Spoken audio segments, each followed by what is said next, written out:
Pourquoi ce projet? Il s'inscrit dans quoi au niveau de l'établissement? Alors il s'inscrit dans 2 parcours qu'on essaye de faire vivre et monter avec nos élèves de la 6e à la 3e. Un parcours d'abord d'éducation artistique et culturelle, parce que par votre travail au quotidien pendant ce projet avec les élèves, vous leur montrez ce que c'est que des réalités d'artistes, mais aussi que la création, elle se vit au quotidien partout. Et puis le parcours citoyen. Le parcours citoyen qui vise à faire acquérir à nos élèves des compétences pour le vivre ensemble. Et là, en l'occurrence, l'égalité filles-garçons. Cette idée de travailler en atelier, en groupe, et ensuite d'exposer le travail dans l'établissement? Ça, c'est le prolongement de projets qui ont été menés depuis maintenant 3 ans à l'intérieur du collège Pablo Picasso. Voilà, dans le cadre de ces 2 parcours, pouvoir faire vivre l'art dans sa dimension citoyenne au milieu du collège, ça me semble tout à fait pertinent avec ce qu'on veut faire pour nos élèves.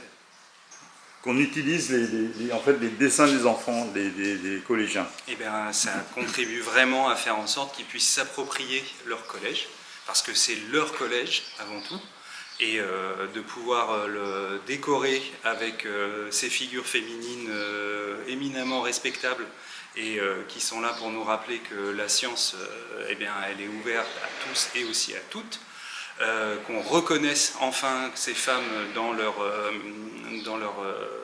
intelligence, dans leur capacité, dans leur création. C'est un engagement qui est fort pour les élèves de l'établissement et je suis fier de pouvoir y contribuer à ma mesure.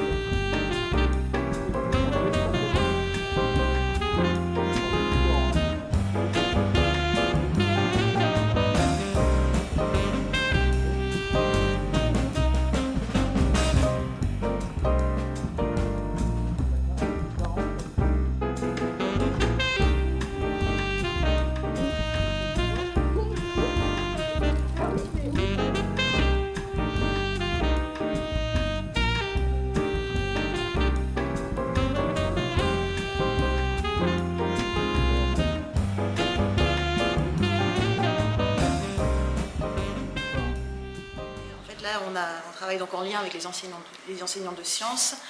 On représente aussi les inventions et les découvertes de ces femmes. Et ce qui est très intéressant, c'est que l'atelier on colle au fur et à mesure les œuvres des élèves. Et au fur et à mesure du collage, on se rend compte qu'on modifie certaines choses. En fonction de l'espace qu'on a, on a un espace qui est très intéressant parce que ce sont plusieurs couloirs en fait. Qui nous permettent de mettre en valeur ces portraits de femmes célèbres.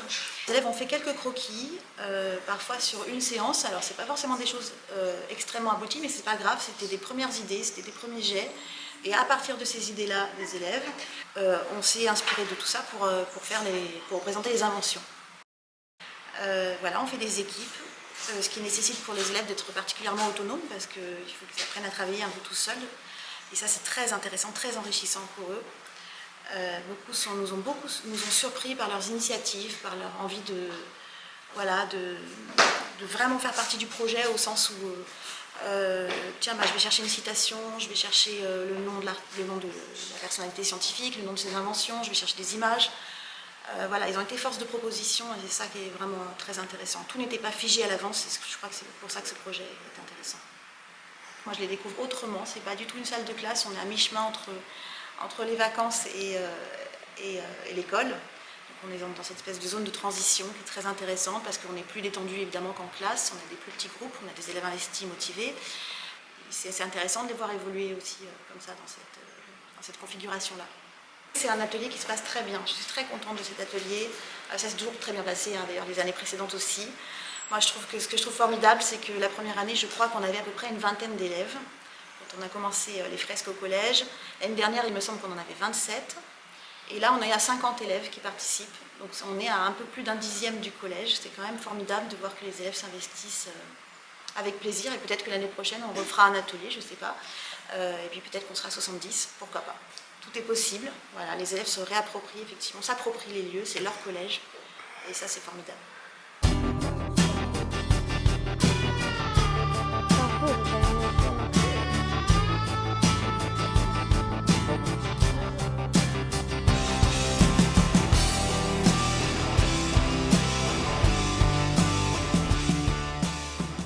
Tu penses de mettre en avant les femmes scientifiques? Moi je trouve ça bien parce que quand on parle de scientifiques, on sort toujours plein de noms de garçons, mais on ne peut pas en sortir beaucoup de femmes. Moi je travaille sur le portrait de Marie Curie. Alors c'est qui Marie Curie? Marie Curie, c'est une femme scientifique qui a découvert le radium. Ada Lovelace, donc ça te dit quelque chose, tu connaissais?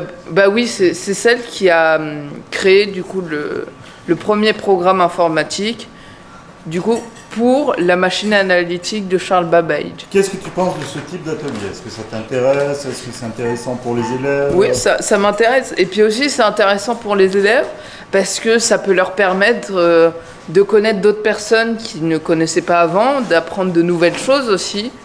L'idée de travailler en groupe? Oui, c'est une très bonne... Je préfère justement cet état d'esprit-là, puisque des fois aussi, ça encourage d'autres personnes à venir, qu'on soit en groupe. Qu'est-ce que tu aimes bien dans l'idée de travailler en groupe? Au moins on peut parler avec les autres, on peut se faire de nouveaux amis, on peut rigoler ensemble et on s'applique tous ensemble en fait. C'est quoi le thème sur lequel on travaille? C'est les femmes scientifiques. Alors, qu'est-ce que tu peux nous en dire de ce thème? Qu'est-ce que tu en penses?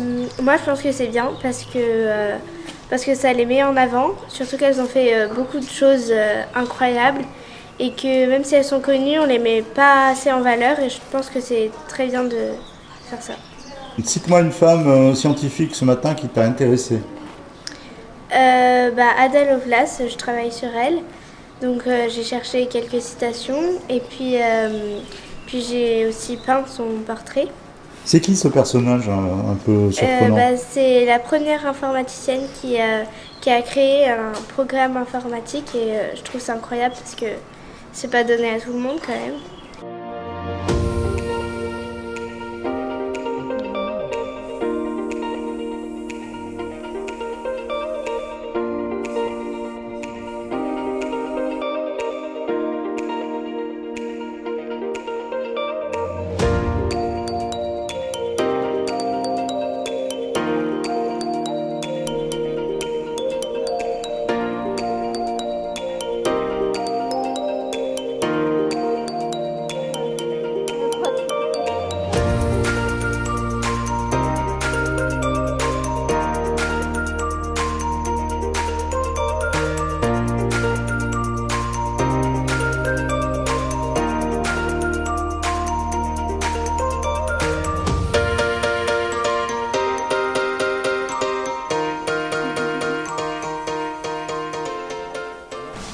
Donc c'était son projet, donc on était 5 personnes, et puis non, il y avait 5 personnes, célèbres, scientifiques, que l'on a dessiné, des portraits. Ensuite, il y a eu des projections qui ont été faites. On a dû tout relever au crayon à papier, puis au crayon noir par-dessus, et voilà. Et on a fini le travail. On montre un peu comme une exposition en fait de peinture. Ça fait vraiment chouette de voir ces 5 femmes comme ça exposées. Alors d'abord ce matin, on a fait de la bombe en premier. Et puis ensuite chacun se relayait pour faire ça. Ensuite il y a eu des projections et on a dessiné directement sur le tableau. Ensuite on a recopié au noir. Et puis pour le noir, on a recopié, on a découpé les formes qu'on avait faites. C'est vrai que moi je trouve ça génial ce côté collectif et puis la communication est plus facile aussi. Tu en connaissais toi de ces femmes scientifiques? Oui. Qui? Jane Goodall. Ah. Elle s'est intéressée aux chimpanzés et elle a appris beaucoup dessus. C'est bien parce que y a beaucoup de monde qui passe dans les couloirs. Du coup, on peut vite voir les œuvres.